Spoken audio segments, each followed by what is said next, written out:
सरमणीयदर्शनम् मन्दहासरुचिराननाम्बुजम् पूजितं सुरनरोत्तमेरमुदा धर्मनन्दनमहं विचिन्तये। ओम अवतारिणे श्री स्वामिनारायणाय नमो नमः। श्री हरिकृष्णाय घनश्यामाय नमो नमः। श्री पूर्णपुरुषोत्तमाय नमो नमः। सहजानंद स्वामी महाराजनी जय।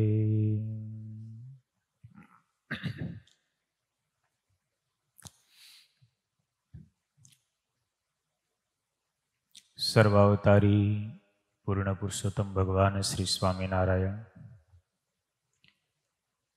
परम पूज्य सद्गुरु महंत मोहन प्रसाद दास जी स्वामी, पूज्य संतों वाला भक्तों ने भाव थी जय स्वामीनारायण।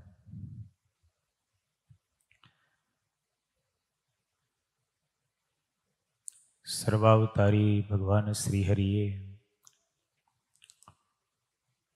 પોતાના આશ્રિત ભક્તજનો માટે કૃપા કરીને લખેલી શિક્ષાપત્રીમાં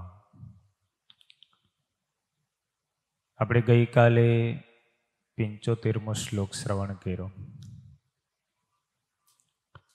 શ્રીજી મહારાજે પોતાના આશ્રિત ભક્તજનોને આજ્ઞા કરતા એમાં એવું લખ્યું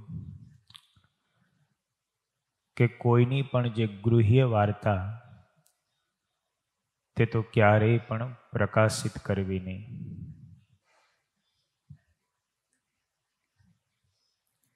અને જે જીવનું જેવી રીતે સન્માન કરવું ઘટતું હોય તે જીવનું તેવી રીતે સન્માન કરવું, પણ સમદ્રષ્ટિએ કરીને મર્યાદાનું ઉલ્લંઘન કરવું નહીં.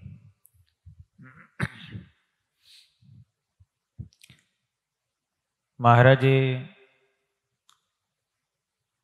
કોઈની પણ ગુહ્ય વાર્તા ન કરવી એ વિશે ખૂબ મોટો ભાર આપ્યો. બીજાની અંગત વાત કરવી એ એક પ્રકારની નિંદા જ છે. એટલે એ ક્યારેય ન કરવી અને કોઈની સાથે સંભાવ ન રાખવું. તારતમ્યતા, નાના મોટપણું, જેની જેવી પાત્રતા, જેની જેવી યોગ્યતા, જેને જેમ સન્માન દેવું ઘટે તેમ સન્માન આપવું, પણ બધાને સરખા ન માનવા. એ વિશે સુંદર વાત કરી. ત્યાર પછી મહારાજ 76મા શ્લોકની અંદર પોતાના આશ્રિત ભક્તજનોને આજ્ઞા કરતા એવું લખે છે, વિશેષ નિયમો ધાર્ય ચાતુર્માસ્યેખિલેરપી એકસ્મિન શ્રાવણે માસી સત્વશક્તેસ્તુ માનવેહિ. અમારા આશ્રિત જે સત્સંગી હોય એમણે ચાતુર્માસને વિશે વિશેષ નિયમ ધારણ કરવો, અને જે મનુષ્ય અસમર્થ હોય તેમણે એક શ્રાવણ માસને વિશે વિશેષ નિયમ ધારણ કરવો. અત્યારે આપણે વર્તમાન કાળે આ નિયમ લાગુ પડે એવો છે. ચાતુર્માસ ચાલે છે. મહારાજે ચાતુર્માસમાં વિશેષ નિયમ ધારણ કરવાનું કીધું. આ શ્લોકમાં વિશેષ શબ્દ છે, બહુ મહત્વનો છે. નિયમ તો બધા પાડવાના જ હોય. સત્સંગીના નિયમ હોય તો એમણે મંદિરે જવું, પૂજા કરવી, તિલક ચાંદલો કરવો, માળા કરવી, પ્રદક્ષિણા કરવી, દંડવટ કરવા, શાસ્ત્ર વાંચન કરવું, સત્પુરુષનો સમાગમ કરવો, આ બધા નિયમો તો એમને કાયમી માટે પાડવાના જ હોય. પણ ચાતુર્માસ જ્યારે આવે ત્યારે વિશેષ નિયમ પાડવાની અહીંયા મહારાજ આજ્ઞા કરે છે કે ચાતુર્માસને વિશે વિશેષ નિયમ ધારણ કરવો. અને કદાચ 4 મહિના સુધી વિશેષ નિયમ ન પાડી શકાય તો શ્રાવણ માસને વિશે વિશેષ નિયમ ધારણ કરવો. અહીંયા શ્રાવણ માસનું મહત્વ બહુ વિશેષપણે શાસ્ત્રમાં પણ વર્ણવાયેલું છે. એટલે દરેક માસ કરતા ચાતુર્માસ શ્રેષ્ઠ છે. એટલે કે 12 મહિનામાં 4 મહિના છે તે શ્રેષ્ઠ છે. અને એ 4 મહિનાની અંદર પણ શ્રાવણ માસ છે તે શ્રેષ્ઠ છે. અને શ્રાવણ મહિનામાં શંકર ભગવાનનો સોમવાર તો શ્રેષ્ઠ હોય જ. એટલે વિશેષ નિયમોને ધારણ કરવાનો અહીંયા ઉલ્લેખ બતાવે છે. સતાનંદ સ્વામીએ ભાષ્યની અંદર સ્પષ્ટતા કરી કે 4 માસ કયા ગણવા. સ્વામી એવું લખે છે કે અષાઢ સુધી એકાદશીથી આરંભ કરીને કાર્તિક સુધી 12 સુધીનો સમય એ ચાતુર્માસનો સમય ગણવો. ત્યાં સુધી આ નિયમોનું પાલન કરવું.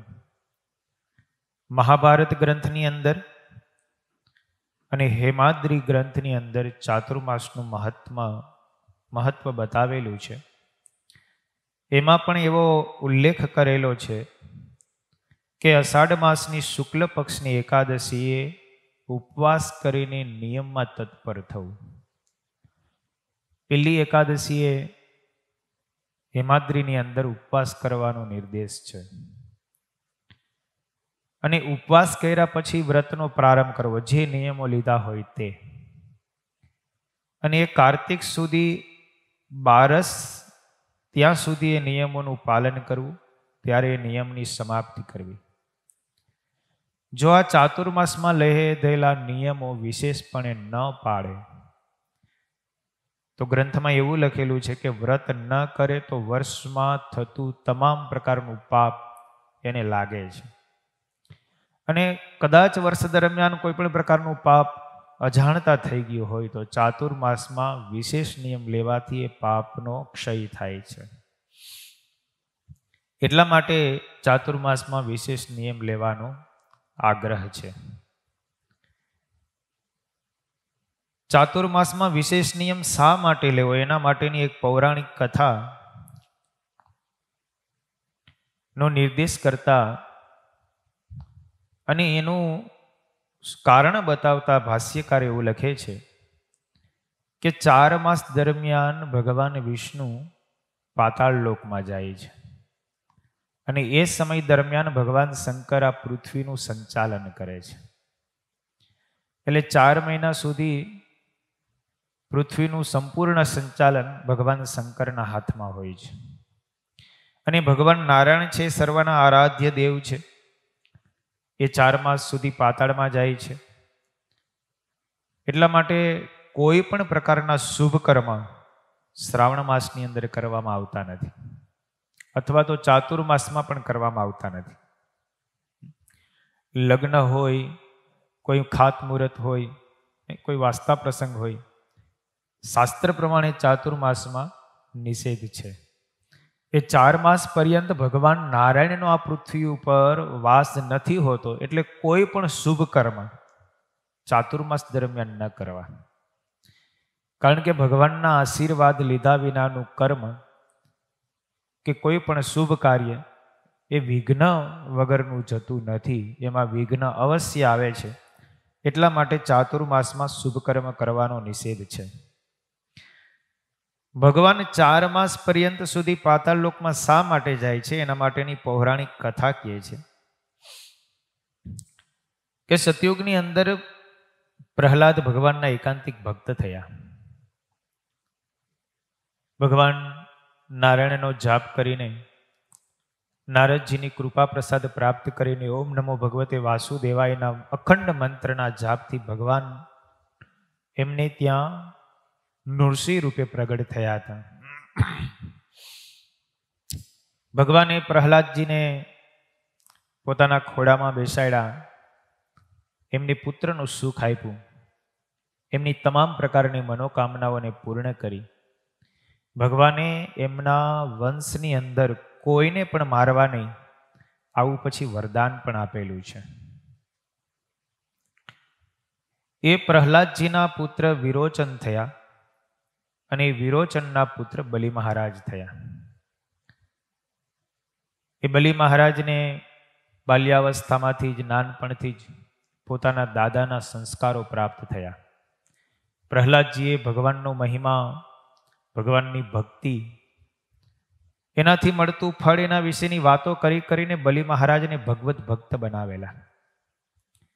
અસુર કુળમાં ઉત્પન્ન થયેલા છે, છતાં પણ પ્રહલાદજી ભગવાનના એકાંતિક ભક્ત થયા. આજે એના આપણે ગુણાનુવાદ ગાઈએ છીએ. પ્રહલાદજીના પુત્ર વિરોચનને શુક્રાચાર્યજીનો યોગ બહુ રહેતો, એટલે શુક્રાચાર્યજીના યોગે કરીને વિરોચનમાં બહુ ભગવત ભક્તિ પ્રાપ્ત ન થઈ. પણ વિરોચનના પુત્ર બલિ મહારાજ પ્રહલાદજીના યોગમાં વિશેષપણે રહેતા, તો એનામાં ભગવત ભક્તિ પ્રાપ્ત થઈ.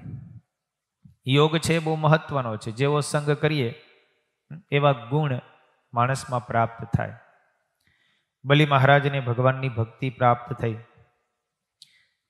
એક વખત શુક્રાચાર્યના સાનિધ્યની અંદર બલિ મહારાજે વિશ્વજીત યજ્ઞનું આયોજન કર્યું.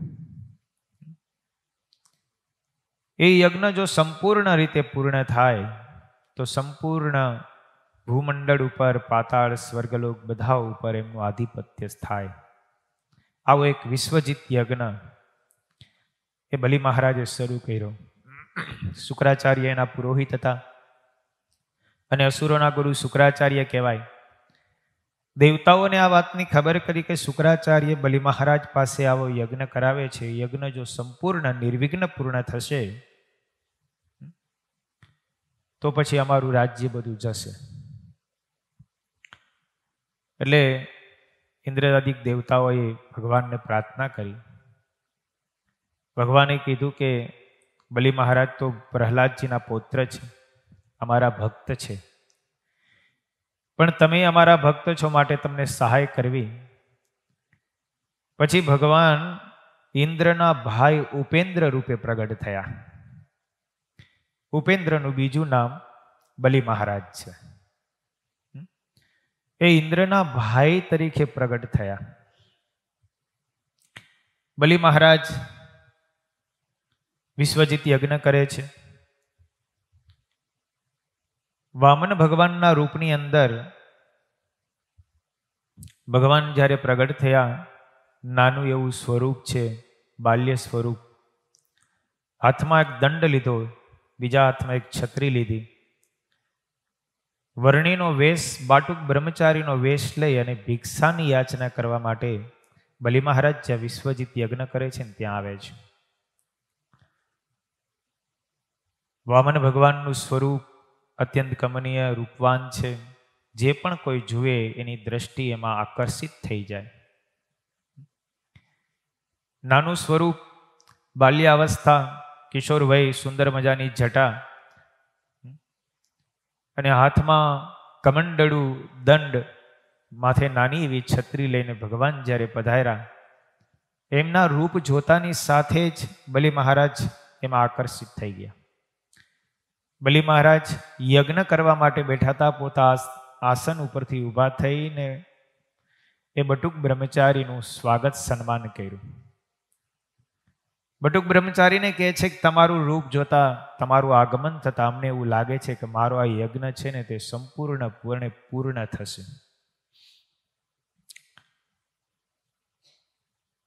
વર્ણિન્દ્રના રૂપમાં રહેલા એ બટુક ભગવાન એમ કહે છે કે હું તો ભિક્ષાની યાચનાથી તમારા યજ્ઞમાં આવ્યો છું. જુઓ, ભગવાન પણ કેવી કેવી લીલાઓ કરતા હોય. પોતાના ભક્તના હિતને માટે થઈને ભગવાનને કેટલું કષ્ટ પણ સહન કરવું પડતું હોય, કેટલું ખોટું પણ કરવું પડતું હોય. પણ એ ભગવાનની દ્રષ્ટિ આખી અલગ હોય. કોઈકને મારીને અને કોઈકને પ્રેમ આપીને એને તારવા એનું કામ છે. કોઈકને દંડ કરીને અને કોઈકને પ્રેમ આપીને ભગવાન એ જીવનો ઉદ્ધાર કરતા હોય છે. શ્રીજી મહારાજે વચનામૃતની અંદર પણ લખ્યું છે કે ભગવાન જ્યારે આ જીવના કલ્યાણ કરવાને માટે પૃથ્વી ઉપર પધારે છે ત્યારે અનેક પ્રકારના ચરિત્રો કરે છે. અહીંયા વામન ભગવાન પણ બટુક બ્રહ્મચારીના રૂપમાં છે. આશય બીજો છે, પણ ભિક્ષાની યાચના કરી. બલિ મહારાજ ભગવત નિત ભક્ત છે. બલિ મહારાજે સ્વાગત કર્યું. સરસ મજાની વેદિકા ઉપર ભગવાનને પધરાવ્યા. ભગવાનના ચરણ ધોયા. ભગવાનને હાથ જોડીને કહે છે કે પ્રભુ તમે માગણી કરો, જે માગો તે આપું, તમારે શું જોઈએ છે? શુક્રાચાર્યજી આ બધું જુએ છે. શુક્રાચાર્યજી પામી ગયા કે આ બટુક બ્રહ્મચારીના રૂપની અંદર આવેલા છે, પણ લાગે છે તો નારાયણ. એમની વાણી એવું કહે છે કંઈક કપટ કરવા માટે આવ્યા છે, પણ કંઈ બોલતા નથી. સમય જુએ છે કે શું માગે છે, પછી કંઈક કહું. બટુક બ્રહ્મચારીએ કીધું કે હું તો અયાચક બ્રાહ્મણ છું, મારે બીજું તો કાંઈ જોતું નથી. પણ તમે જ્યારે માગવાનું જ કહો છો તો મને મારા 3 ડગલા જેટલી ભૂમિ આપો, મારે બધું વિશેષ તો કાંઈ જોતું નથી. અને વધારે માગીને મારે શું કરવું? 3 ડગલા ધરતી આપશો એટલે મારે સુવા જેટલી જગ્યા મળી જાય, એટલે મારે બીજું કાંઈ જોતું નથી. બલિ મહારાજ કહે છે કે તમારે કંઈ પણ જોતું હોય તો કહો, જેટલું દ્રવ્ય જોઈએ એટલું દ્રવ્ય આપું, અલંકારો જોઈએ તો અલંકારો આપું, વસ્ત્ર જોઈએ તો વસ્ત્ર આપું. 3 ડગલા ધરતીથી શું થવાનું છે? તમને સંપૂર્ણ ભૂમિ સમર્પિત કરી દઉં. મારું સંપૂર્ણ રાજ્ય તમે માગો ને તો મારું સંપૂર્ણ રાજ્ય તમને આપી દઉં. તમે કહો તો હું તમારી સેવામાં રહી જાઉં. ત્યાં સુધી બલિ મહારાજ ભક્તિભાવ બતાવે છે. વામનજી કહે છે કે મારે બીજું તો કાંઈ નથી જોતું, મને 3 ડગલા ખાલી ધરતી આપી દે. તો કે જાઓ, તમને 3 ડગલા ધરતી આપી. તો કે એમ નહીં, તમે જળ મૂકી અને સંકલ્પ કરો તો હું એ ભિક્ષાનો સ્વીકાર કરું. બલિ મહારાજ કે એમાં શું, જળ મૂકીને સંકલ્પ કરું. 3 ડગલા ધરતી માગીને શુક્રાચાર્ય સમજી ગયા કે આની પાછળ કંઈક કપટ છે. આ ભગવાન વિષ્ણુ જ છે ને વામનનું રૂપ લઈને આવ્યા છે. શુક્રાચાર્ય બલિ મહારાજને કહે છે, બલિ મહારાજ તું 3 ડગલા ધરતી આપવાનો સંકલ્પ કરતો નહીં, આ કપટ છે, આ નારાયણ વિષ્ણુ લાગે છે, તારી પાસેથી બધું લૂંટવી લેશે, તારી પાસે કંઈ રહેવા નહીં દે. પણ પ્રહલાદજીના સંસ્કાર હતા ને, એટલે એને કીધું ભગવાન વિષ્ણુ જ જો મારા દ્વારે માગવા માટે આવ્યા હોય અને એ જ હોય તો એ માગે હું આપવા માટે તૈયાર છું. ભગવાન ખુદ મારે દરવાજે માગવા આવતા હોય તો મારી કેટલી મોટાઈ છે. વામન ભગવાનને સામે કહે છે કે હું તમને 3 ડગલા ધરતી આપવા માટે તૈયાર છું, હું જળ મૂકવા તૈયાર છું. જળ ધારી લીધી, હાથમાં પાણી લેવા માટે આમ ધાર કરવા જાય તો શુક્રાચાર્યજી વિચાર કર્યો, જો સંકલ્પ કરશે, જળ મૂકશે તો આ દીધા વગર રહેશે નહીં. શુક્રાચાર્યજી ભમરો થઈને અંદર શું જોઈ ગયા, જળધારીના નાળની અંદર સચવાઈ ગયા અને પાણી પડવા દીધું નહીં. વામનજી વિચાર કર્યો કે આ શુક્રાચાર્યજી અહીંયા ક્યાં આડા આવે. દર્ભની સડી લીધી અને સેજ નાળમાં નાખી, આંખ ફૂટી ગઈ. શુક્રાચાર્ય એક આંખે કાણા થયા. એને તો પોતાના શિષ્યનું હિત કરવું હતું, પણ ભગવાને કીધું કે આ મને ક્યાં વચ્ચે નડે સાડો. જળ હાથમાં પડ્યું. વામન બલિ મહારાજે સંકલ્પ કર્યો કે મેં તમને 3 ડગલા ધરતી અર્પણ કરી. સંકલ્પ કરતાની સાથે જ વામનજીએ પોતાનું રૂપ વિરાટ કર્યું. 1 ડગલામાં તો 3 ભુવન માપી લીધા. બોલો, બીજું ડગલું મૂકું તો છે બ્રહ્મકટાને ફોડીને ભગવાન બ્રહ્મા સુધી, બ્રહ્માનું રાજ્ય હતું ત્યાં સુધી પોતાનો પગ લંબાયો. વામન ભગવાનનું ચરણ આવ્યું. બ્રહ્માજીએ તરત જ હાથમાં કમંડળું હતું, જળ ભરીને ભગવાનના ચરણ ધોયા અને પ્રસાદીભૂત એ જળ પોતાના કમંડળુમાં ભરી લીધું, જેને આપણે ગંગાજી કહીએ છીએ. એ બ્રહ્માજીના કમંડળમાંથી પછી ગંગાજીની ઉત્પત્તિ થઈ. તમે વિચાર કરો, ભગવાનની શક્તિ સામર્થ્ય કેટલું હોય. એ જ્યારે વિરાટ બને ત્યારે ત્રિભુવન શું 14 લોક એની અંદર સમાઈ જાય. અનંત કોટી બ્રહ્માંડો જેના એક ગુરવાડાની અંદર સમાતા હોય તો એ ભગવાનનું સામર્થ્ય, શક્તિ, એમની વિરાટતા કેટલી હશે. ત્રીજું ડગલું ક્યાં મૂકવું? ભગવાન બલિને કહે છે કે બલિ, મારે ત્રીજું ડગલું મૂકવા માટેની જગ્યા નથી રહી. બલિ મહારાજ કે મારું તો સર્વસ્વ જે કંઈ હતું એ તમને આપી દીધું, મારી પાસે બીજું તો કંઈ છે નહીં, પણ મારું શરીર હું તમને હવે અર્પણ કરું છું, તમે ત્રીજું પગલું મારા મસ્તક ઉપર મૂકો. તમે જુઓ, ભગવાને એમની પાસેથી કપટ કરીને બધું જ લઈ લીધું, છતાં એ ભગવાન પ્રત્યે કોઈ પ્રકારનો દુર્ભાવ ન થયો, મલિન સંકલ્પ પણ ન થયો. એમની ભક્તિ કેટલી હશે. એટલે વચનામૃતમાં મહારાજે લખ્યું, ભગવાન બલિની ભક્તિથી બંધાઈ ગયા છે. બલિ મહારાજ કે મારા મસ્તક ઉપર પગ મૂકો. ભગવાને એના મસ્તક ઉપર પગ મૂકીને પાતાળમાં નાખી દીધો. છતાં પણ બલિ મહારાજ ભગવાનના ચરણને પોતાની જીભથી ચાટવા લાગ્યા.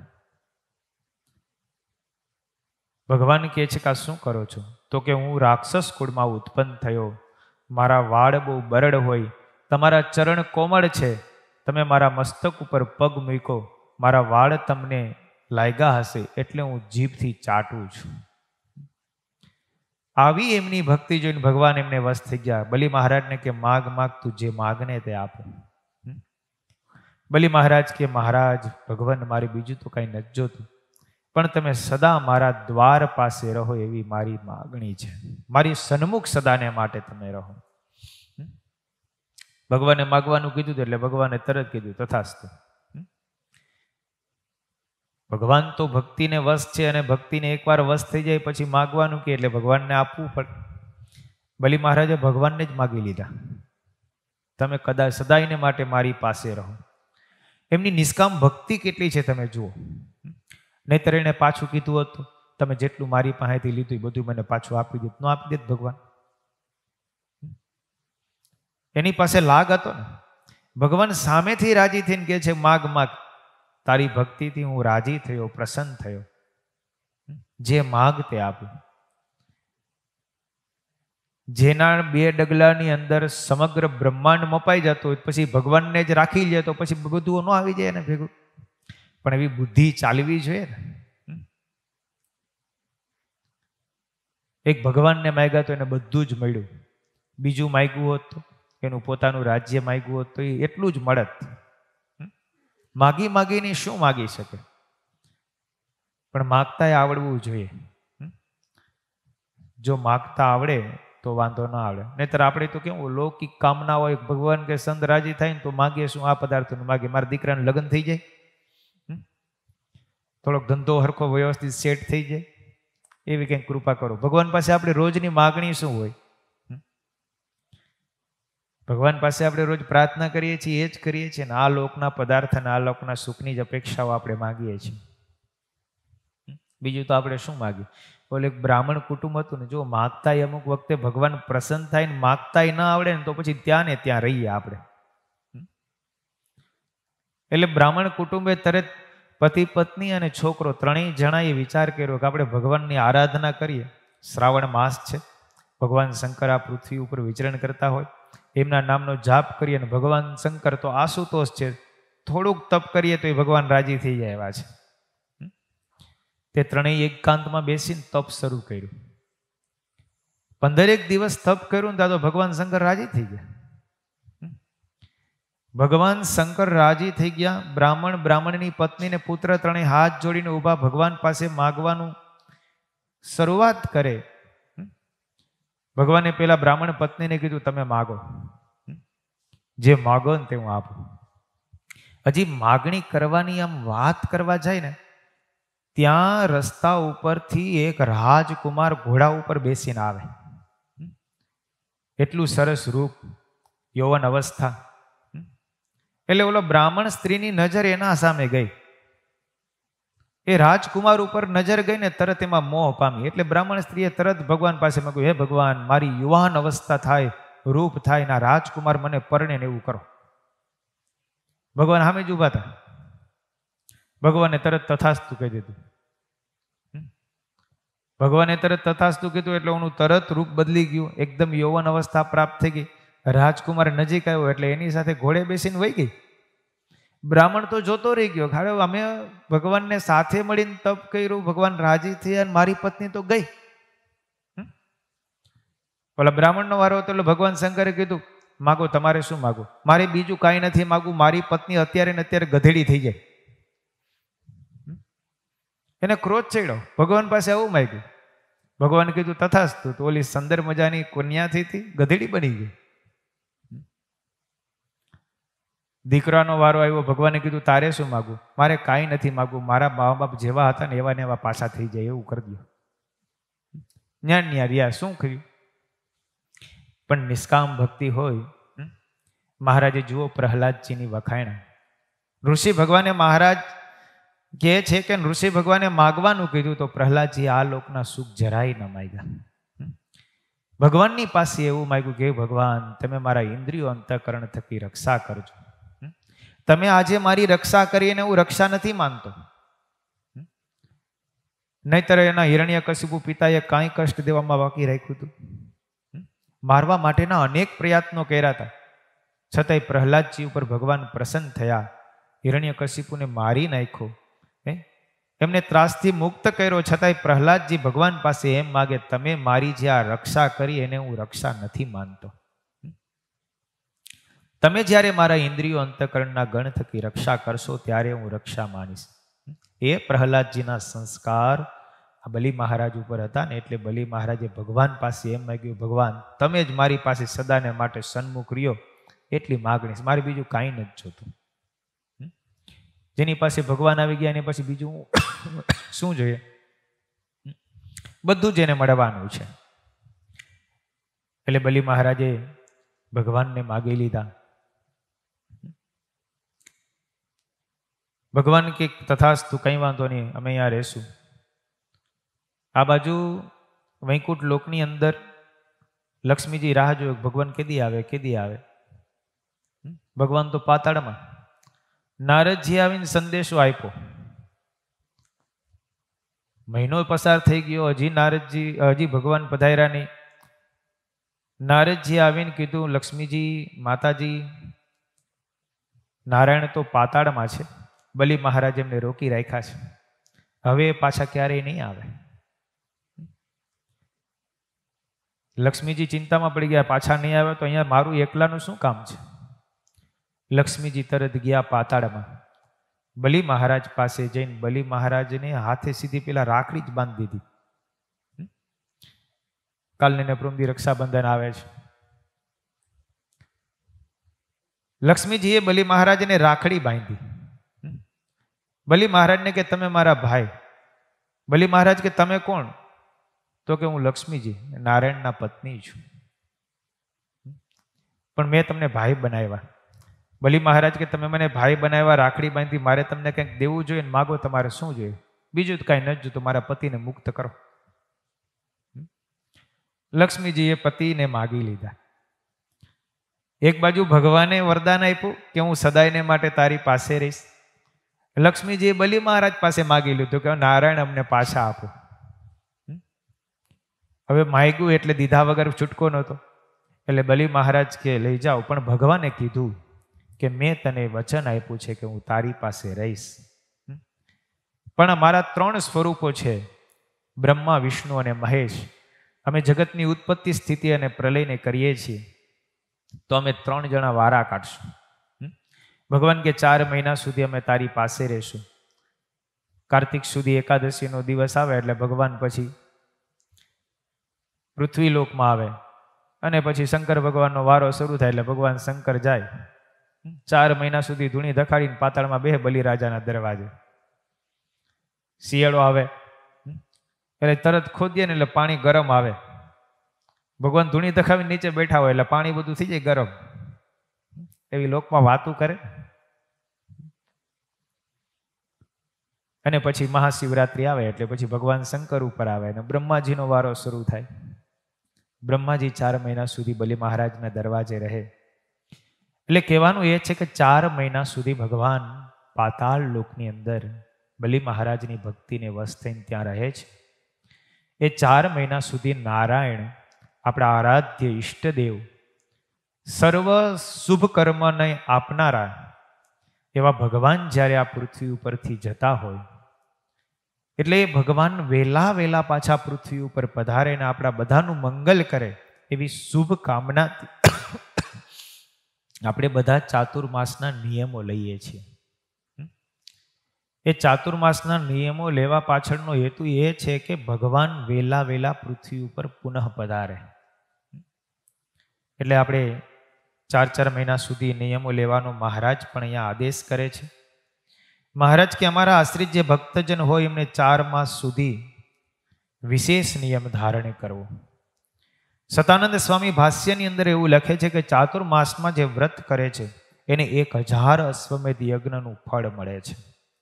ચાતુર્માસમાં વ્રતનું અનુષ્ઠાન કરવાથી, 4 મહિના સુધી બ્રહ્મચર્ય વ્રતનું પાલન કરવાથી, ત્યાગ, સાદુ ભોજન, ઉપવાસ, મૌન, જપ, ધ્યાન, દાન, પુણ્ય અધિક વિશેષ વ્રતો કરવાથી જીવનની અંદર અનેક પ્રકારની સિદ્ધિઓ પ્રાપ્ત થાય છે ને ભગવાનની ઉપર એમની કૃપા થાય છે. અને નિયમ તો એવા છે કે જે નિયમ વિશેષતઃ પાડે ભગવાનની એની ઉપર અપાર કૃપા થાય છે. અને નિયમ વિનાનો મનુષ્ય તો શાસ્ત્રોમાં લખ્યું એમ લાંબા કાનવાળો કહેવાય. જેના જીવનમાં નિયમ હોય, સંયમ હોય, ત્યાગ હોય, વૈરાગ્ય હોય એને જ મનુષ્ય કહ્યો છે. શ્રીજી મહારાજે વચનામૃતની અંદર પણ ત્યાગની ખૂબ વાત કરી છે, નિયમની ખૂબ મહત્તા કીધી છે. નિયમવાળા હોય એને મનુષ્ય કહેવાય, નિયમ વિનાનાને થોડોક મનુષ્ય કહેવાય. એટલે જીવનમાં નિયમની તો ખૂબ આવશ્યકતા છે. મહારાજે વચનામૃતની અંદર નિયમ પાડવાથી શું શું લાભ થાય, ઇન્દ્રિયો ઉપર વિજય જેમને પ્રાપ્ત કરવો હોય, બાહ્ય ઇન્દ્રિયોને જીતવી હોય, 4 અંતઃકરણને જેમણે જીતવા હોય એમણે નિયમનું અવશ્યપણે પાલન કરવું. નિયમ છે એ ઇન્દ્રિયોને જીતવા માટેનું સર્વશ્રેષ્ઠ સાધન છે. મહારાજ વચનામૃતની અંદર લખે છે ત્યાગીના નિયમ હોય અને ત્યાગીના નિયમ પ્રમાણે રહેવું, અને ગ્રહસ્થના જે નિયમો કહ્યા હોય અને ગ્રહસ્થના નિયમ પ્રમાણે રહેવું. જો એ પ્રમાણે રહે તો એને સુખ સંપત્તિ પ્રાપ્ત થાય. મહારાજ કે તપ્ત કૃત ચાંદ્રાનદિક વ્રત કરે, જાણીને તાટ તડકો ભૂખ તરસ સહન કરે અને ભગવાનના કથા કીર્તનાદિક વાર્તા સ્મરણ ભજન એમાં બેસે અને આસન જીતે તો એ રીતે બાહ્ય ઇન્દ્રિયો છે તે જીતાય છે. શ્રીજી મહારાજે વચનામૃતની અંદર બાહ્ય ઇન્દ્રિયોને જીતવા માટે ચાંદ્રાયણાદિક વ્રત કીધા છે. એ વ્રત કરે તો બાહ્ય ઇન્દ્રિયો જીતાય. જેથી ઇન્દ્રિયો શિથિલ થાય એટલો એની ઉપર વિજય પ્રાપ્ત થઈ શકે. શ્રીજી મહારાજ મધ્યના 16મા વચનામૃતમાં તો ત્યાં સુધી કહે છે વૈરાગ્ય હોય કે ન હોય પણ પરમેશ્વરના કહ્યા નિયમ પ્રમાણે જો વર્તતો હોય ને તો પંચ વિષય અવશ્ય જીતાય છે. પંચ વિષય જીતાય એવા છે નહીં, પણ મહારાજ કે પરમેશ્વરે બતાવેલા જે નિયમ એને પાડે તો પંચ વિષય છે તે જીતાઈ જાય છે.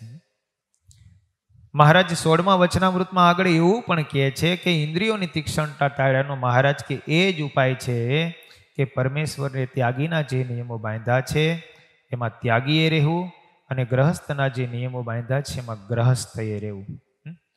અને શ્રોત્ર ત્વક ચક્ષુ રસનાને ઘ્રાણે જે પંચ જ્ઞાનેન્દ્રિયો છે એને વિષયોમાંથી પાછા વાળીને ભગવાનના સન્મુખ જોડવા, તો જ ઇન્દ્રિયો છે તે જીતાય, નહીતર જીતાય નહીં. મહારાજ અંત્ય પ્રકરણના 34ના વચનામૃતની અંદર લખે છે કે જેને નિયમમાં વર્તે છે તેને વૈરાગ્ય અને ભગવાનને વિશે પ્રીતિ થાય છે. ભગવાનમાં પ્રીતિ કરવી હોય ને વૈરાગ્ય પ્રાપ્ત કરવો હોય તો નિયમ જરૂરી છે. ત્યાગ ગમે એટલો કરીએ પણ વૈરાગ્ય ન હોય તો શું કામનું? અને વૈરાગ્ય તો જ પ્રાપ્ત થાય જો નિયમમાં વર્તે તો. એટલે સર્વનું મૂળ શ્રીજી મહારાજે વચનામૃતમાં નિયમ બતાવેલું છે. ગુણાતીતાનંદ સ્વામીની વાતોની અંદર પણ લખ્યું, સ્વામી કે લખવું ભણવું એ તો ઠીક છે, ભક્તિનું તો સ્વામી કે કંઈ શરૂ આવતું નથી, પણ નિયમ રાખીને બબ્બે ઘડી આત્મા અનાત્માનો જો વિચાર કરે, બબ્બે ઘડી રટન કરે, બબ્બે ઘડી વૃત્તિને રૂંધીને રાખે, બબ્બે ઘડી ભક્તિ કરે, તો એમ જણાય છે કે જીવ વૃદ્ધિ પામે છે તો ખરો. ને નિયમ વિનાનો તો સ્વામી કે પાણીનો ઘડો ઢોળ્યા જેવું છે. મહારાજ પ્રથમ પ્રકરણના 23ના વચનામૃતમાં લખે, જેમ પાણીનો ઘડો એક દિવસ કોઈ જગ્યાએ ઢોળી આવીએ, પછી બીજે દિવસથી પાછો પાણીનો ઘડો ત્યાં ઢોળીએ, તો આગલા દિવસનું જળ આગલે દિવસ સુકાઈ જાય અને પાછલા દિવસનું જળ પાછલે દિવસ સુકાઈ જાય.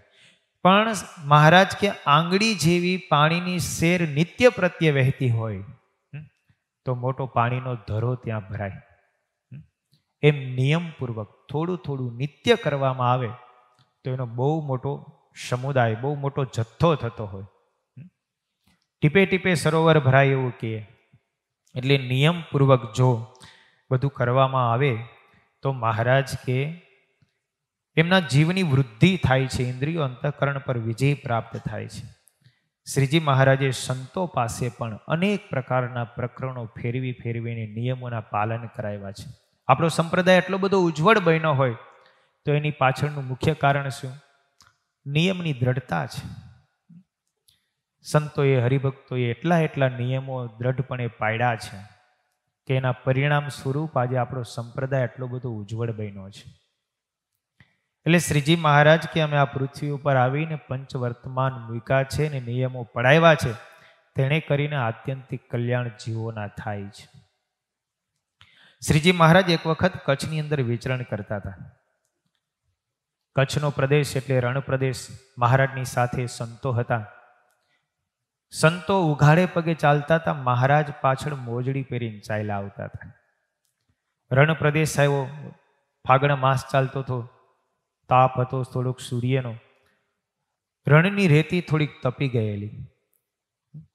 સંતોના પગ બળતા હતા, ચામડી લાલ ચોળ થઈ ગઈ. મહારાજે પોતાના પગની મોજડી કાઢી નાખી. સંતો થોડાક આગળ, થોડાક સંતો મહારાજની સાથે ચાલે, થોડાક સંતો મહારાજની પાછળ ચાલતા હતા. મહારાજે પગની મોજડી કાઢી નાખી એટલે સંતોએ કીધું, મહારાજ તમે આ મોજડી કેમ કાઢી નાખી? મહારાજ કે તમને ઉઘાડા પગે ચાલો છો તો પછી અમારે ઉઘાડા પગે ચાલવું જોઈએ ને. તમારે જેમ નિયમ છે એમ અમારે પણ હવે નિયમ રાખવો છે. સંતોએ મહારાજને કીધું, મહારાજ અમારે નિયમ હોય, તમારે નિયમ ન હોય, તમારે તો મોજડી પહેરવી. મહારાજ તમારા ચરણ બળતા હશે. મહારાજ કે સંતો તમે ઉઘાડે પગે ચાલો અને તમારા ચરણ બળે ને, હું મોજડી પહેરું ને તોય મારા ચરણ બળે છે, એટલે મેં મોજડી કાઢી નાખી. મહાનુભાવાનંદ સ્વામીને પછી મહારાજે પૂછ્યું, મહારાજ કે મહાનુભાવાનંદ સ્વામી તમારા પગ કેવા બળે છે? એટલે મહાનુભાવાનંદ સ્વામી કે મહારાજ અમદાવાદમાં ચૈત્ર માસમાં જ્યારે અમે ભિક્ષાવૃત્તિ કરવા માટે જતા અને જેવા પગ બળતા હતા ને એના કરતાં 10 ગણા પગ અત્યારે અહીંયા બળે છે. આવા શબ્દો સાંભળ્યા મહારાજને આંખમાં આંસુ આવી ગયા. ઓહો, અમારા સંતો અમારા વચને આટલું બધું દુઃખ સહન કરે છે. મહારાજ રડવા લાગ્યા.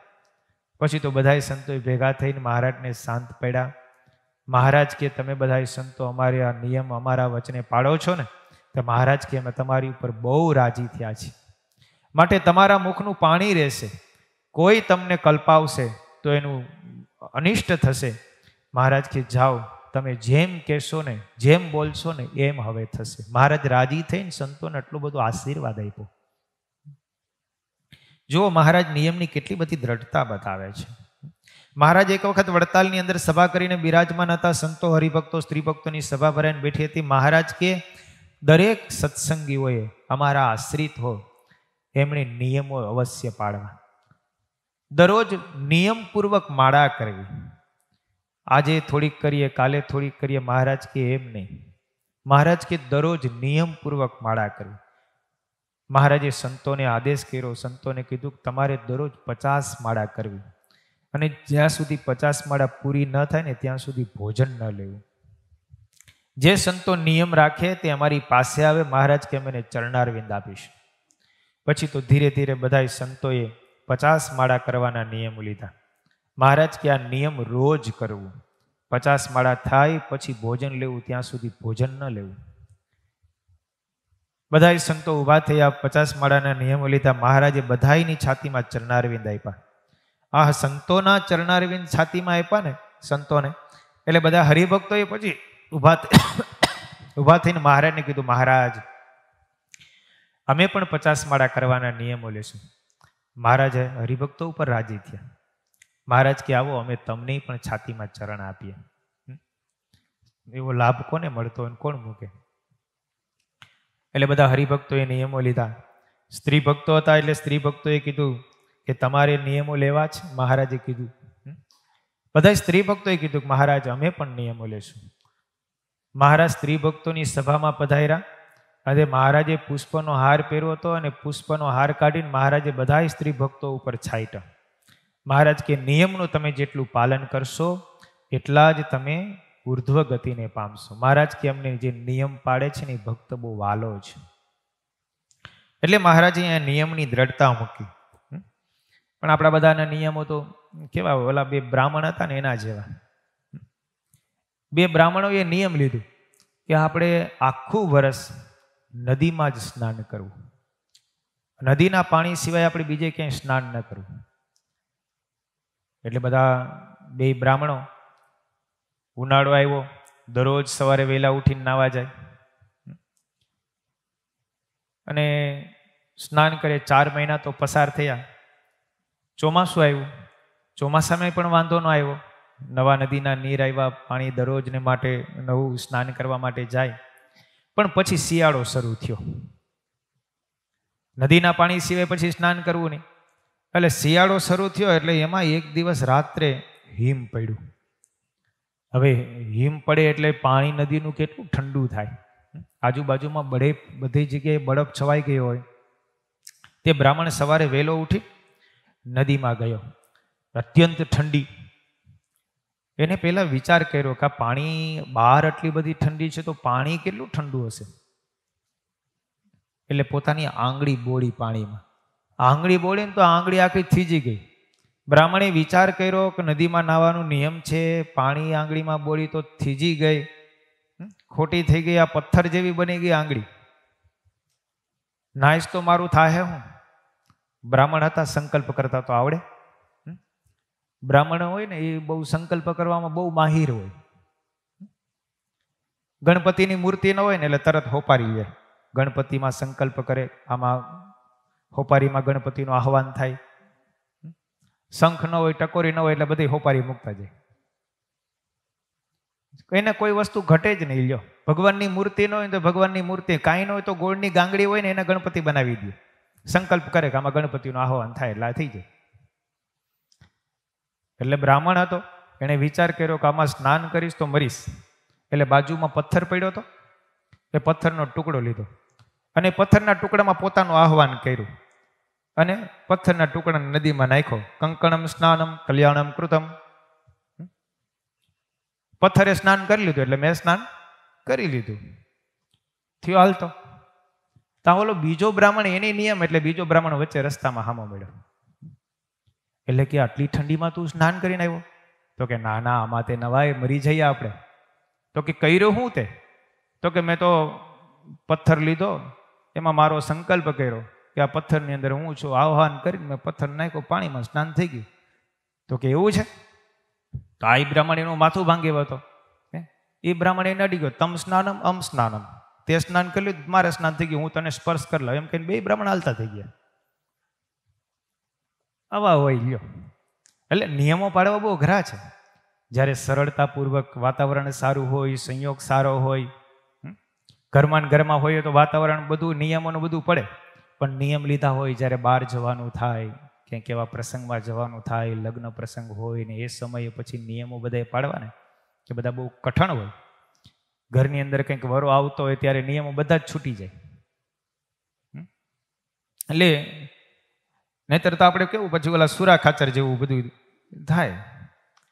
મહારાજ લોયા પધાર્યા તો સુરા ખાચર સ્વાદ્યા બહુ. એટલે શાંતાબાઈએ મહારાજને પ્રાર્થના કરી, એકાંતમાં બેસાડી. સુરા બાપુનો સ્વભાવ ક્રોધીલો બહુ હતો, પણ મહારાજની પાસે સાવ નિર્માની થઈને રહ્યો. દરબાર હોય અને ગામ ધણી હોય એમાં કંઈ હારાવાટ તો હોય નહીં, અને બોલવામાં તો આખા બોલા જ હોય તો જ એનું કામ હાલે, નહીંતર કામ થાય નહીં. શાંતાબા પણ મહારાજના એકાંતિક ભક્ત.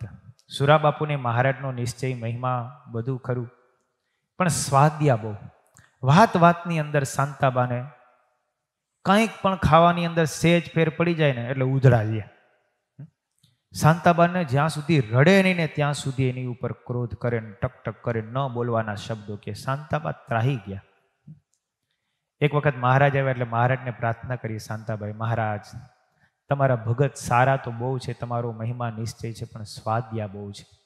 સેજ નિમક ઓછું પડ્યું હોય, સેજ ક્યારેક વધારે થઈ જાય, ક્યારેક શાકમાં તેલ ઓછું હોય, ક્યાંક વધી જાય, ક્યારેક થાળીની અંદર પાપણ કે અથાણું મૂકતા ભૂલી જવાનું હોય.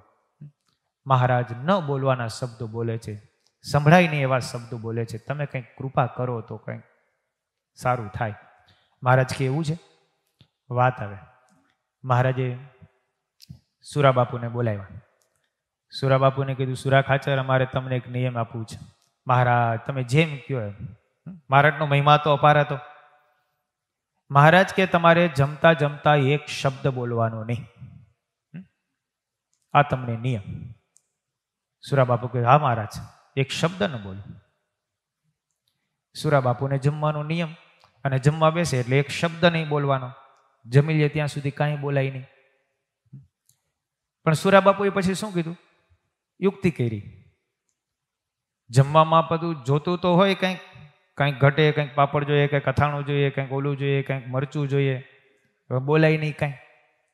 એટલે જયમાં પહેલાં જ શાંતાબાને કહી દે, બાપુને આજે રોટલો જોશે, બાપુને અડદની દાળ જોશે, બાપુને ગોળનો ગાંગડો જોશે, બાપુને મરચું જોશે, બાપુને પાપડ જોશે. આટલું પહેલાં કહીને પછી બેસી જાય જમવા. જમવામાં બેસે એટલે પછી મૌન વ્રત, પણ પહેલાં જ કહી દે બધું. 2-4 દિવસ થયા ને, મહારાજ તો ત્યાં હતા, એટલે મહારાજે પાછું શાંતાબાને પૂછ્યું, કેમ છે હવે, કાંઈ બોલે છે જમતા જમતા? મહારાજ જમતા જમતા તો કાંઈ નથી બોલતા, પણ પહેલાં બધું કહી દે છે કે બાપુને આ જોશે, બાપુને આ જોશે, આમાં કંઈ ફેર પડવો ન જોઈએ, નહીતર પછી હારા વાટ નહીં રહે. મહારાજ કે આ તો હાડું ખોટું કહેવાય. મહારાજે પછી પાછા સુરાબાપુને બોલાવ્યા, સુરાબાપુને નિયમ કીધું, કંઈ પણ માગવાનું નહીં, પહેલા પણ કહેવાનું નહીં, પછી પણ કહેવાનું નહીં. જે થાળીમાં આવે તે જમી લેવાનું. આ નહીં ખાવાનું, આ નહીં ખાવાનું એવું મહારાજે કંઈ નહીં. જે થાળીમાં આવે તે જમી લેવાનું, કોઈ વસ્તુ માગવાની નહીં. મહારાજ કે સારું, કંઈ વાંધો નહીં, કંઈ ન બોલું. એમાં મહારાજેને રસોઈ આપી એક હરિભગતે, અને સરસ મજાની મહારાજે શ્રીખંડ પૂરીની રસોઈ, દાળ ભાત શાક ને પાપડ ને અથાણા ને બધું. સંતોની પંક્તિ થઈ, હરિભક્તોની પંક્તિ થઈ, અને મહારાજ પછી પીરસવા માટે નીકળ્યા. ને મહારાજે બધા સંતો હરિભક્તોને પીરસીને પછી મહારાજ એક બાજુ બાજોઠ ઉપર બેઠા, અને મહારાજની સામે મૂળજી બ્રહ્મચારીએ બાજોઠ મૂક્યો, મહારાજ પણ સાથે જમવા બેઠા. પછી સંતો પીરસતા, સંતોને હરિભક્તોને મહારાજને જમવાનું શરૂ થયું. બધા એક સાથે જમવા માટે બેઠા. પણ પીરસતા પીરસતા મહારાજ લાડુ ને શ્રીખંડ ને બધું પીરસીને બેસી ગયા, પણ પીરસનારા સંતોથી પાપડ ભૂલાઈ ગયો. પીરસનારા સંતોથી પાપડ ભૂલાઈ ગયો. એટલે મહારાજે માગવાની ના પાડી હતી, પણ વાતો કરવાની તો ના નહોતી પાડી કે જમતા જમતા કઈ માગવાનું નહીં. એટલે કઈ માગે નહીં, જમવાની વસ્તુ કાંઈ ન માગે. પણ ઓલો હાડો પાપડ પીરસતા ભૂલાઈ ગયો. પાપડ ખાવાની ઈચ્છા તાલાવેલી બહુ, પાપડ સામે દેખાય, માગવું કેમ? માગાય તો નહીં, નિયમ હતું. એટલે પછી કથા માંડી. મહારાજ જમે, સંતો જમે, કાઠી દરબારો સાથે જમવા બેઠા. વાત જમતા જમતા સુરાબાપુએ વાત છેડી. સુરાબાપુ કે મહારાજ સંતો આજ તો તમને શું વાત કરું. આજ તો સવારે બહિર્ભૂમિએ ગયો અને બહિર્ભૂમિએ હું બેઠો. જેવો બહિર્ભૂમિએ બેઠો ને તો અહીંથી એવડો મોટો લાંબો સાપ મારી સામે આવ્યો. મહારાજ સંતો તમને ખબર છે કેવડો લાંબો સાપ હતો? અહીંથી છેટ હું અહીંયા બેઠો ને, અહીંથી છેટ ઓલો પાપડ છે ને એવડો લાંબો સાપ હું બહિર્ભૂમિએ બેઠો ને સામે આવ્યો. કેવડો લાંબો મહારાજ તમે જુઓ તો ખરા. અહીંથી અહીંયા હું જમવા બેઠો ત્યાંથી લઈ અને ઓલો પાપડ છે ને એવડો લાંબો શાક. મારા સમજી ગયા સંતોને ક્યાં પાપડ આપો ને પાપડ જોઈએ છે. હવે આપણા નિયમો હોય, યુક્તિ પ્રયુક્તિ કરીને પણ આપણે કોઈ પણ રીતે આપણને જે વસ્તુ જોતી હોય એ આપણે લઈએ છીએ. એટલે મહારાજે કીધું કે નિયમો યથાર્થ રીતે પાડવા. બોલો એક જણો યાત્રા કરવા ગયો, તે કાશી ગયો. હવે યાત્રા કરવા જઈએ એટલે આપણે સહજ કંઈ પણ તીર્થમાં જઈએ એટલે કંઈક વિશેષ નિયમ લઈને આવીએ. તે ઓલો કાશી કોળી જ્ઞાતિ કાશીએ યાત્રા કરવા ગયો, ગંગામાં સ્નાન કર્યું, કાશી વિશ્વનાથના દર્શન કર્યા અને મનમાં સંકલ્પ કર્યો, આવા ભગવાનના દર્શન કર્યા, પવિત્ર ગંગામાં સ્નાન કર્યું, આજથી પછી કોઈ દી માછલા ખાવા નહીં. કોળી માછલા તો ખાતા હોય એટલે કે આપણે નિયમ લેવું માછલા ખાવા નહીં. યાત્રા કરીને પાછો પોતાને ઘરે ફર્યો. પોતાના ઘરે ફર્યો ને ત્યાં નદીમાં પાણી આવ્યું હતું, પણ પાણી બધું સુકાઈ ગયું, થોડા થોડા ખાબોચિયા ભર્યા હતા. એ નદીમાંથી પસાર થયો, નદી ઉતરી, પણ ખાબોચિયા થોડાક ભર્યા ને તો ખાબોચિયાની અંદર માછલા જોયા. હવે માછલા જોયા એટલે ખાવાનું મન થયું, પણ હવે માછલા ખાવાની એવું નિયમ લઈને આવ્યો હતો. એટલે મનમાં વિચાર કર્યો કે હવે કરવું હું? માછલા ખાવાનું તો મારે નિયમ છે, માછલા ન ખાવા. હવે પછી એને વિચાર કર્યો કે હવે આપણે તો ખાવા નથી, પણ ક્યાંકથી આવે, આપણી રીતે નહીં ખાવાના, પણ કોઈ આવે તો પછી હવે લઈ લેવાના. સંકલ્પ તરત બદલી નાખ્યો. એટલે જો શાસ્ત્રોની અંદર લખેલું ચાતુર્માસના નિયમો લેવા તે કાં તો ભગવાનની સન્મુખ લેવા અથવા તો મોટા સંતોની પાસે લેવા. મન મેળે જો નિયમ લઈએ ને તો એ નિયમને ફેરફાર કરતા વાર ના લાગે, તરત નિયમ બદલી જાય. એટલે નિયમ લીધું, પણ મનમાં થયું કે હવે આપણે ખાવાની તલબ બહુ જાગી ને એટલે બાજુમાં બાવળ હતો, બાવળ થોડોક કાપ્યો અને વિચાર કર્યો જ્યાં ઓલું ખાબોચ્યું હતું ને ત્યાંથી આમ લીટો કરતો કરતો ગામ સુધી આવ્યો. તો ગામ લોકોને ખબર પડી કે ભાઈ આવ્યા છે જાત્રા કરીને, તે હાલો સામયું લઈને જાય. તો ગામ લોકોને એના છોકરાને બધું સામયું લઈને સામે આવ્યા ગામની ભાગોળ સુધી. તે ઓલા હાથમાં બાવળ અને આમ લીટો કરતો કરતો આવે. એટલે એના છોકરા એના જેવા જો ને બુદ્ધિશાળી થોડા સમજી ગયા.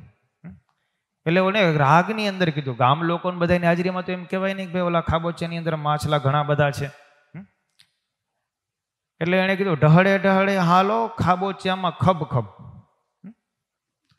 ઢહળે ઢહળે હાલો ખાડામાં ખરબદિયા. એટલે ઓલો સમજી ગયો ખાડામાં ખદબદિયા એટલે અહીંયા માછલા હોવા જોઈએ. પણ જાવું કયો ખાડો? તો કે ઢહળે ઢહળે હાલો, આ જ્યાં લીટો છે ને ત્યાં આયલા જાઓ. એને છોકરાને એમ કરીને મોકલી દીધા. ઓલો ઘરે ગયો ને ઓલા છોકરા સમજી ગયા કે બાપુએ આ ખાડો બતાવ્યો ને જ્યાં જ્યાં ઓલો લીટો હતો ને બાવળનો ત્યાં ગયા ને ખાબોચિયામાં માછલા હતા, લઈને આવ્યા ને બાપુને રસોઈ કરીને ખવડાવ્યા. એટલે આવા નિયમ હોય.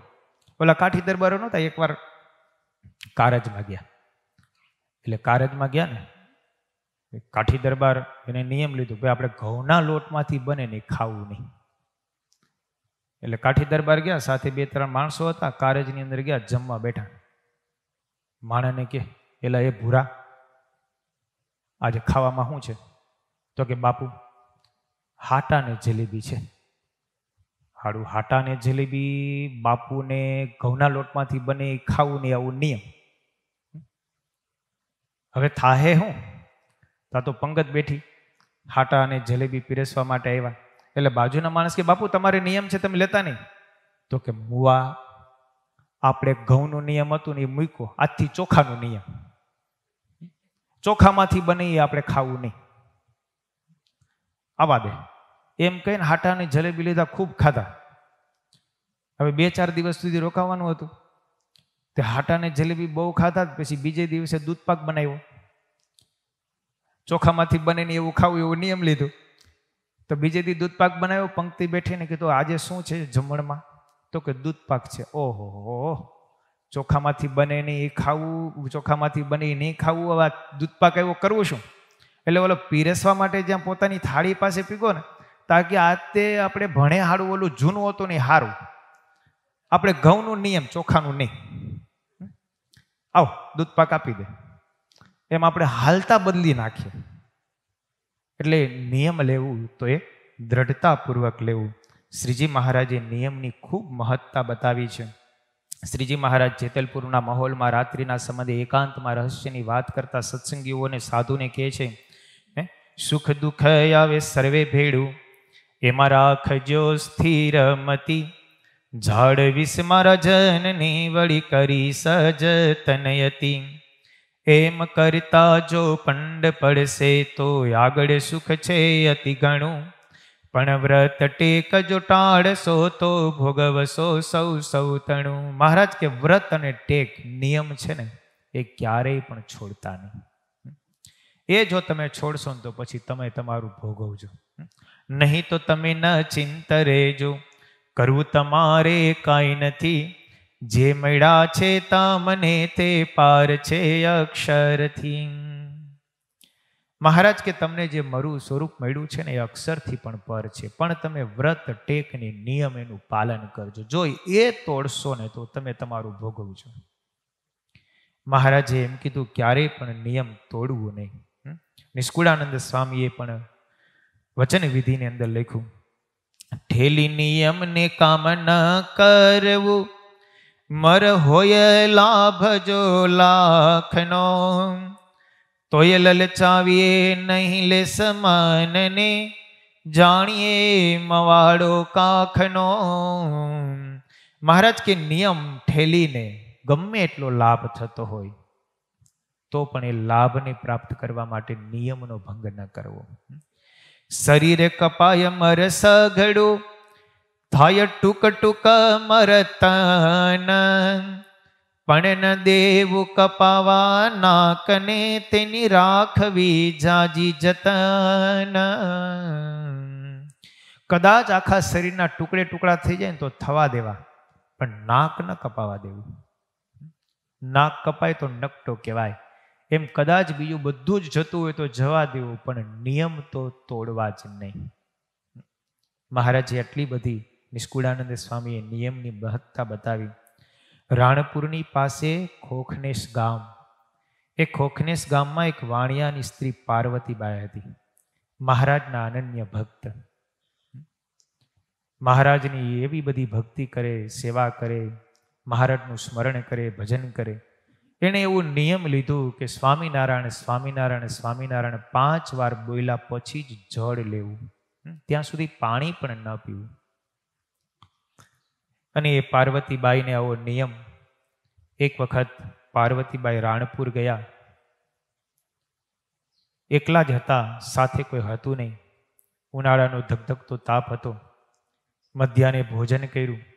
ભોજન કર્યા પછી એ પોતાના ગામ ખોખનેશ જવા માટે નીકળ્યા. માર્ગની અંદર ચાલ્યા જતા હતા. ઉનાળાનો ધગધગતો તાપ હતો, મધ્યાહનનો સમય હતો, કંઠ સુકાવા લાગ્યો. તળેલું ખાઈને પછી તરસ બહુ લાગે. બપોરે ભોજન કરીને નીકળ્યા, તરસ ખૂબ લાગી. માર્ગની અંદર એક કૂવો આવ્યો. માર્ગમાં કૂવો આવ્યો એટલે કૂવામાંથી પોતાની પાસે કંઈક પાત્ર હશે, એ પાણી બહાર કાઢ્યું, પાણી ગાળ્યું.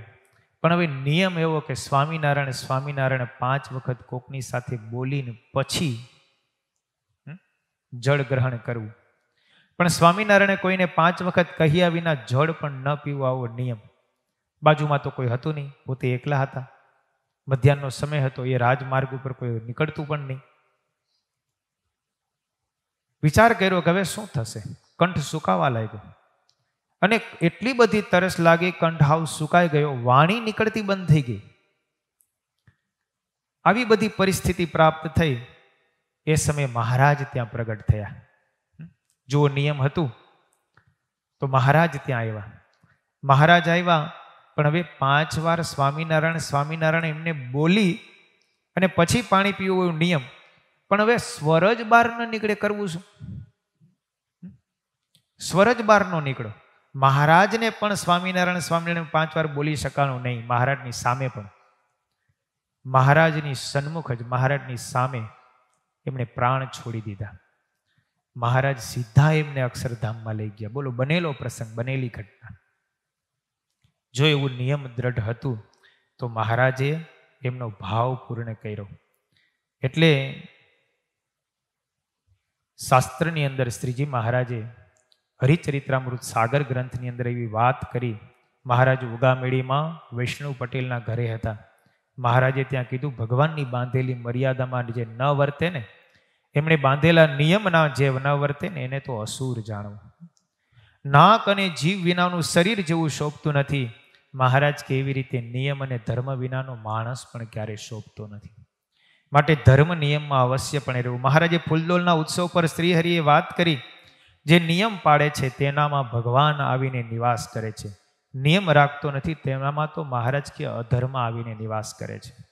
મહારાજ એક વખત સુંદરિયાણા પધાર્યા. શ્રીહરિએ ત્યાં વાત કરી, ભગવાનનો આશ્રય કરે પણ ધર્મ નિયમ ન રાખે તો એ આશ્રય ભાંગેલા નાવ જેવો છે. ભલે ને ભગવાનનો આશ્રય કર્યો હોય, પણ ધર્મ નિયમની દ્રઢતા ન હોય તો એ ભાંગેલા નાવ જેવો છે. નાવમાં સેજ કાણું પડે પછી એની અંદર પાણી ઘૂસી જાય ને, પોતે નાવ તો ડૂબે પણ નાવમાં બેઠેલાને પણ ડૂબાડે.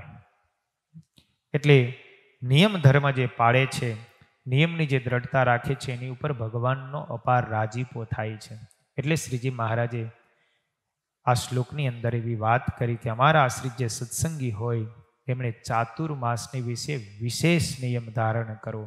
નિયમ તો સદાને માટે પાડવાના જ છે, પણ ચાતુર્માસ જ્યારે શરૂ થાય ત્યારે વિશેષપણે નિયમોનું પાલન કરવાનું છે. અને 4 મહિના સુધી મહારાજ કે જો નિયમનું પાલન ન થઈ શકે તો શ્રાવણ માસને વિશે તો અવશ્યપણે વિશેષ નિયમ ધારણ કરવા, વિશેષ ભજન કરવું. એટલા માટે આપણે રાત્રિના સમયે 1 કલાક વિશેષ શ્રાવણ માસમાં ભજન કરીએ છીએ, મહારાજનું સ્મરણ કરીએ છીએ. એનાથી ભગવાનની અપાર કૃપા આપણી ઉપર થાય છે. જે નિયમ ધર્મ પાડે છે એની ઉપર ભગવાનનો અપાર રાજીપો વરસે છે. સહજાનંદ સ્વામી મહારાજની જય.